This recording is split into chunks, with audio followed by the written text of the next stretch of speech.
सोनू अपने परिवार के साथ एक पार्टी में पहुंचा। वहां जाकर उसने देखा कि खाना शुरू हो चुका था। जाते ही उसने एक प्लेट में पनीर की सब्जी, खूब सारे चावल, दही भल्ले, पापड़, अचार, सलाद सब कुछ सजा लिए। अपनी खाने से लबालब प्लेट को लेकर सोनू एक साइड में चला गया। खाना शुरू ही किया था कि 2 चम्मच चावल खाते ही सोनू को लगा कि खाने में नमक थोड़ा ज्यादा है। सोनू ने सोचा कि मैं ये खाना खाकर पेट क्यों भर रहा हूं, ये तो रोज घर पर खाता हूं, मुझे तो रसगुल्ले, गुलाब जामुन, आइसक्रीम ये सब खाने चाहिए। बस फिर क्या था, सोनू खाने से भरी प्लेट चुपचाप रखने की जगह ढूंढने लगा। एक जगह से टेंट खुला हुआ था।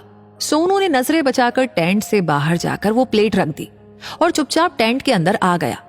किसी को कुछ ना पता चलता देख सोनू खुश हो गया और गुलाब जामुन लेने चला गया। गुलाब जामुन लेकर सोनू उसी जगह आ गया जहां वो पहले खड़ा होकर खाना खा रहा था। गुलाब जामुन बड़े आनंद से खाकर वो खाली प्लेट उसी जगह फेंकने गया जहां उसने खाने से भरी प्लेट रखी थी। पर जैसे ही सोनू प्लेट फेंकने गया, वहां का दृश्य देखकर सोनू हैरान हो गया।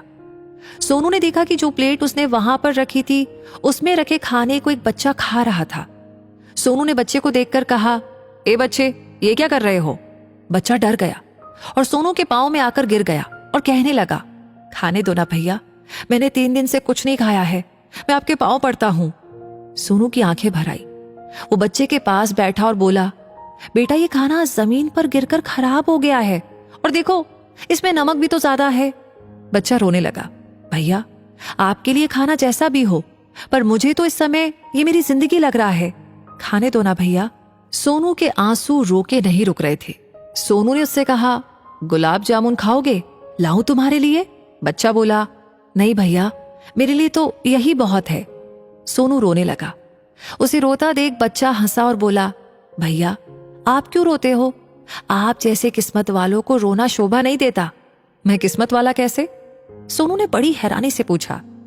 बच्चा खाना खाते खाते बोला, भैया ये सब और इस तरीके का खाना खाने का हम हर रोज सपना देखते हैं और देखते देखते रोड पर भूखे ही सो जाते हैं, और एक आप हैं जो ऐसे खाने को फेंक देते हैं।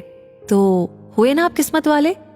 आप मत रोइए भैया, रोना तो मुझे चाहिए, जिसे आज तो आपका ये झूठा फेंका हुआ खाना खाने को मिल गया, पर कल इस समय फिर ये पेट भूखा होगा, और पता है भैया, तब मैं आज के इस पल को याद करके भूखा सो जाऊंगा, ये सोच करके कि कल मैं इस समय ये खाना खा रहा था।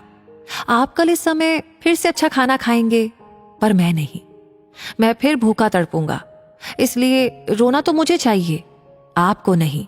सोनू रोने लगा और अब सोनू को उस अन्न की महिमा और महत्व पता चल गया था जिसे उसने फेंका था।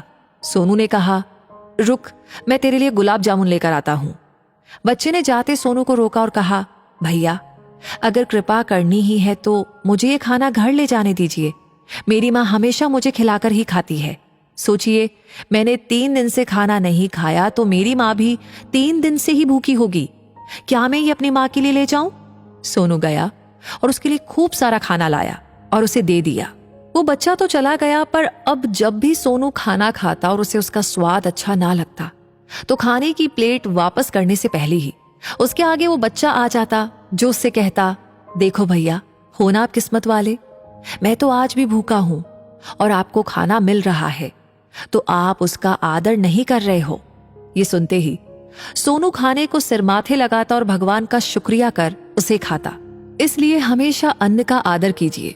ये कहानी आप जरूर से शेयर कीजिएगा। आई नो बहुत सारे बच्चे आपके दिमाग में है, बिल्कुल कीजिएगा, जिन्हें इस कहानी को सुनकर कि शायद समझ में आए कि अन्न कितना महत्वपूर्ण है। साथ ही साथ हमेशा ऐसी कहानी आपको मिलती रहे, उसके लिए हमारे पेज को फॉलो कीजिए और मिलेंगे जल्दी ही ऐसी और इंटरेस्टिंग और मोटिवेशनल कहानियों के साथ। तब तक के लिए धन्यवाद।